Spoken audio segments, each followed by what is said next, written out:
here we are to explain a bit of the deck squat. First off, I want to start by saying that the deck squat can be really dangerous and it's a progression based technique. It's really dangerous because you're putting yourself in a compromised position where you're placing the kettlebell up towards your face and letting you fall onto your back while the kettlebell goes closer towards your face. And if you're not engaging your core and you're not strong enough, but you're able to go down and you drop that, it will break your teeth. I promise you. Don't do it if you don't feel safe. There are some progressions, but I am not a certified personal trainer. So what I'm trying to share is for people who have done movements similar to these, like a friend of mine who I know. I'm just saying, hey, friend, here's something you can work on. I just need to give that disclaimer. So I learned a lot of how to do this from Mark Wildman. I learned from a trained professional. He shared it with me when we were in class.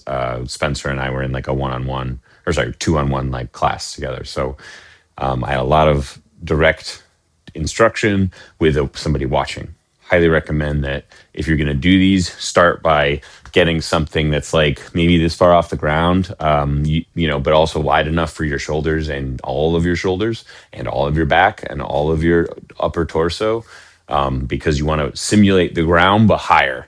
So like 6 inches to 12 inches up off the ground will be a great place to start. So you can skip ahead if you want and come right to this point where I start introducing it, but the disclaimer is really important to me because I want you to know that getting here was totally worth it and so much fun, but dangerous.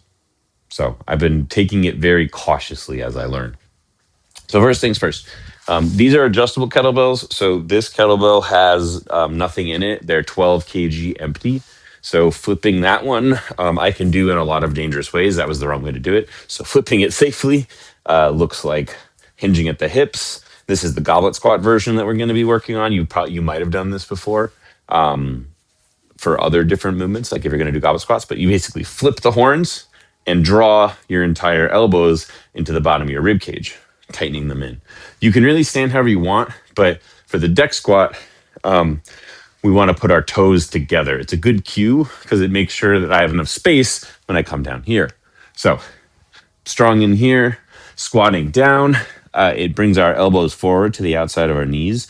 And you can really just work in this position as you're learning to get down, because the next part is where I guess you're most likely to fuck up. Because right here, if you fuck up and you flip it over, you're safe. But as you get down, you're putting yourself in a lot of danger. So putting my toes together, again, 12 kg, it's empty. It's light for me, like I can move it around. I'm going to bring myself down. I'm going to bring my tailbone down as low as I can go, absolutely as low as I can go. And I'm going to let myself roll like a ball with my core tight. So you would not stop in this position because this is the most dangerous. If you have to bail from here, shove it above your head and let your body roll with it, because in that way you will be safe. Ideally, rolling your body with it will also cause you to engage your core. So coming in here, when you put it above your head, you want to actually keep it tucked in, and you want to keep yourself strong here, not above your head. You also want to make sure your head is not on the ground at all, because if you fall from standing and your head hits the ground, that's when you take the most damage, in armor or otherwise. So we roll to here, and then we use that end point of the momentum before our head touches the ground while we're strong, keeping our core tight. We throw our body up till we get to that position. So it's hard from stoppage. So I'm going to roll. I feel pretty safe here with this weight because I've worked a lot in this weight, but I'm going to roll back. I'm going to roll forward. And I'll get myself up, hopefully. So roll, a little bit of momentum, throw it forward, get to this position where you're standing. You should be able to stand here safely without too much tension on like your joints and your elbows and your shoulders. You're ready just to squat, and then you fire straight up. And that is really how you get that full movement safely from beginning to end, broken down in as many pieces as possible. To put it back down, bring it, flip it over safely and slowly, and then you're going to want to hinge at the hips to bring it back down. So what's important about the deck squat,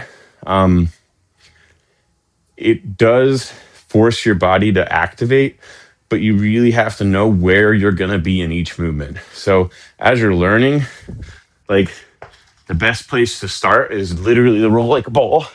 So you just roll, you learn how to roll like a ball without any increase to this, without any weight. And you're rolling where you pull your core in as tight as possible. You want to pull it in as tight as possible. Really, I mean, truly, like, but you still want to be able to breathe. You still want to be able to talk. As you can see, like I'm pulling it in, but I'm doing all that. That's because I'm practicing, right? So in that position, that is the same as with this bell. So roll, have it with me, right? Sit back up. As you get here, you want to practice getting your body up. So if you come in all scrunched, I mean, you need to snap your body up at some point. So one thing I work on here is pushing out that chest at the top. So roll, and that helps me get myself up to that position where I can then fire up from a squat. So I'll show you all with the heavier bell. So this one is, I think it's 22 or 24. That's about 25 pounds. I would start lighter. Worst case, you don't get back up, but you don't hit yourself with a lighter weight, right? So this is 22 or 24. So this one's a strain for me, and it's one of the harder ones I'm doing. So pick it up, flip it. I want to make sure I'm in a safe position to stand up. I look behind me, of course. We go down. We let ourselves fall. See, now I'm back in that position. Fire up. Make sure the toes are together. Down.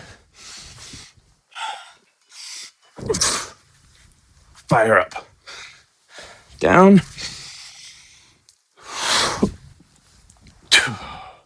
And then again, I want to make sure when I put it down, flip it, put it down.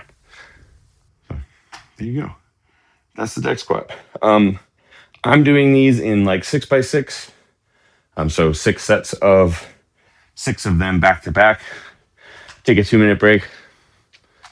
If you get to the point, this is not a move you want to fail on. So when you get to the point of failure, it's not really valuable anymore. It's just dangerous. So a couple of ways to bail. I had a video, I had like a reel on it as well. I mentioned above the head. Really don't want you to rely on that. You want to bring it in. But, if you really do have to bail, you can come here. I mean, I don't even, don't have any good recommendations, actually. So I'm going to look up that reel and maybe I'll snip it with this. So that's the deck squat. Tell me if you got any questions. Be safe.